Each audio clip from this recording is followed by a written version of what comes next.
মামুনুল হক সাহেব বলেছেন জসিমউদ্দিন রহমানী আর গুনুবি আসলে উনি আসবেন না।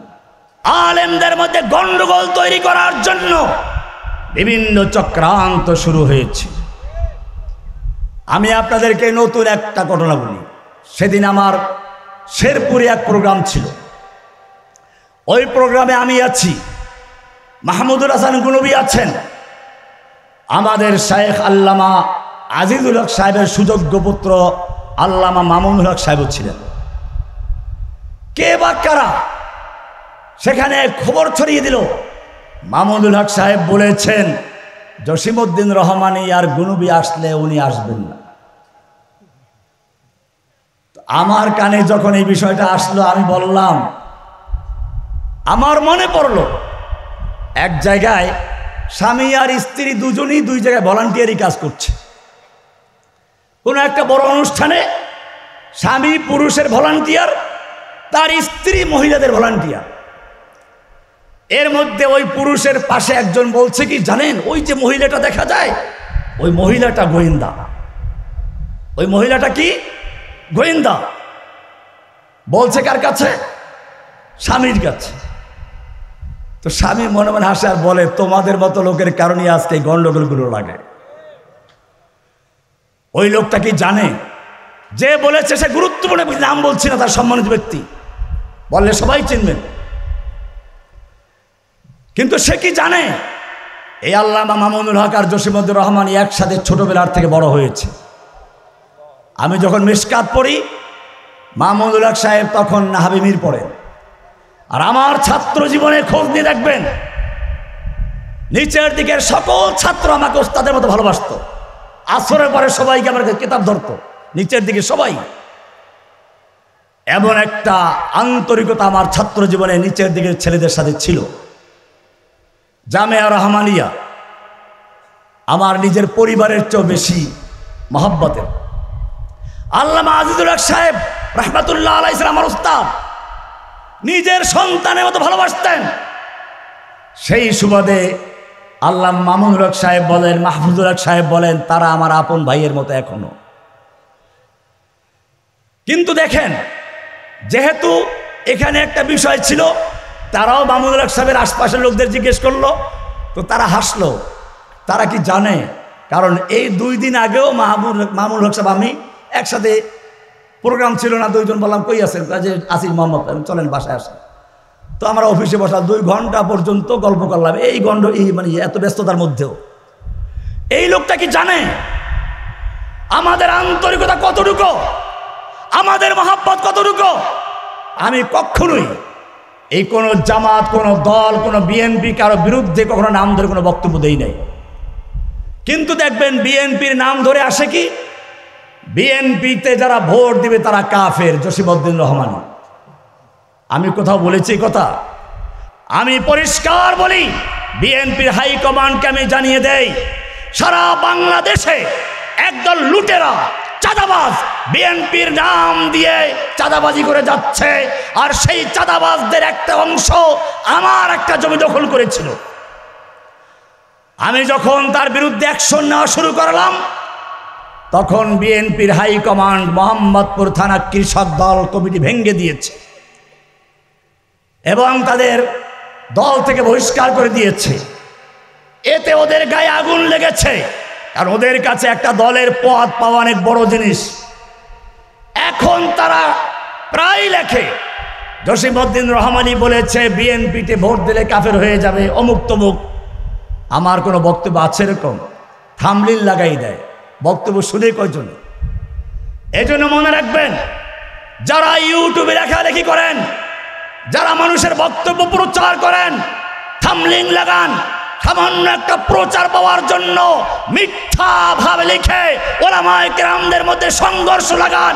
আমি তাদেরকে বলি, কিয়ামতের মাঠে এই কুটনামি করার জন্য, চুগলখড়ি করার জন্য আল্লাহর দরবারে জবাবদিহি করতে হবে। কোরআন বলছে, পরিষ্কার করে বলেছে, আজকে ওলামায়ে কেরামদের যদি সামান্য কেউ কোনো ভুল করে বসে, দেখা যায় সেটা নিয়ে তোলপাড় হয়ে যায়। বামপন্থী, রামপন্থী সাংবাদিকগুলো সোচ্চার হয়ে যায়। অমুকের বউ কি করলো, অমুকে কি বলল, এসব নিয়ে লেখালেখি করার জন্য। ভুল মানুষে করতে পারে, ভুল হতে পারে।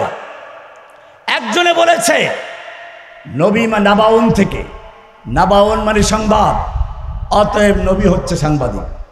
এটা ভুল কথা। সাংবাদিক আরবি হচ্ছে সাহাফি, সাহাফি। নাবাউন থেকে নবী তাও কোনো নিশ্চয়তা, নবী নবুয়তুন থেকে হতে পারে। যদি নবীউন থেকে হলেও কোনো সমস্যা নাই।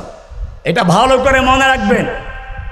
প্রত্যেকটা শব্দের একটা থাকে শাব্দিক অর্থ, আর একটা থাকে পারিভাষিক অর্থ। শাব্দিক অর্থ আর পারিভাষিক অর্থ। শাব্দিক অর্থ শরিয়াতে গ্রহণযোগ্য নয়। শাব্দিক অর্থ শরিয়াতে গ্রহণযোগ্য নয়। মনে করুন আমরা নামাজ পড়ি, নামাজের আরবি হচ্ছে সালাত। নামাজের আরবি কি? সালাত শব্দের অর্থ কি? সালাত শব্দের অর্থ দোয়া। আপনি এখন একটু দোয়া করে বললেন আমি সালাত আদায় করেছি, হবে? সালাতের আর এক অর্থ হচ্ছে তাহরিকুস সালাওয়াইন, নিতম্ব হেলানো। আপনি কতক্ষণ নৃত্য করে বললেন সালাত কায়েম করে ফেলেছি, ওই যে ল্যাংটা ফকিররা যেটা করে, সালাত হবে? সালাতের একটা পারিভাষিক অর্থ আছে। ইসলামী পরিভাষায় সালাত বলা হয় উযু করে তাকবীরে তাহরিমা থেকে শুরু করে সালাম পর্যন্ত রুকু, সেজদা, কোরআন, তাসবিহ, তাহলিল সহ যে নির্দিষ্ট ইবাদত, তার নাম কি? তার নাম কি? এখন শাব্দিক অর্থ যাই হোক ওটা গ্রহণযোগ্য নয়, এটা পরিষ্কার। মনে করুন সিয়াম, রমজান মাসে আপনারা রোজা রাখেন, রোজার আরবি কি? সিয়াম। সিয়াম শব্দের অর্থ হচ্ছে আল ইমসাক মুতলাকান, বিরত থাকা। এখন আপনি একটু চোখ বন্ধ করে খাবার, পানি, স্ত্রী সব থেকে বিরত রইলেন, 5 মিনিট পরে চোখ খুলে দিয়ে বললেন আমি সিয়াম পালন করেছি, আমি রোজাদার, হবে? কেন হবে না? শাব্দিক অর্থে হয়েছে না। শাব্দিক অর্থে সিয়ামের অর্থ যাই হোক না কেন, ইসলামের পরিভাষায় সিয়াম বলা হয় সুবহে সাদেক থেকে শুরু করে সূর্যাস্ত পর্যন্ত খানা পিনা, স্ত্রী সহবাস থেকে বিরত থাকার নাম কি? সিয়াম। এটাই সিয়াম। শাব্দিক অর্থে কি বললো তা দেখার বিষয় নয়। এমনিভাবে হজ, আল কসদু আল ইরাদাতু মুতলাকান, হজ মানে হচ্ছে ইচ্ছে করা। আপনি চোখ বন্ধ করে এখন মক্কার ইচ্ছে করে চোখ খুলে বললেন আমি হাজী সাহেব হয়ে গেছি, কারণ হজ মানে ইচ্ছে করা। এই গাধা, শাব্দিক অর্থে যাই হোক না কেন, ইসলামের পরিভাষায় হজ বলা হয় হজের নির্দিষ্ট মাসে, নির্দিষ্ট সময়ে, নির্দিষ্ট জায়গায়, নির্দিষ্ট কয়েকটা কাজের নাম হজ। হজের মাসে এহরাম পরে মক্কার মিনা, মুজদালিফা, আরাফায় কয়েকটা কাজ, এই কাজগুলোর নাম কি? হজ। এখন শাব্দিক অর্থে যাই হোক গ্রহণ করা হবে।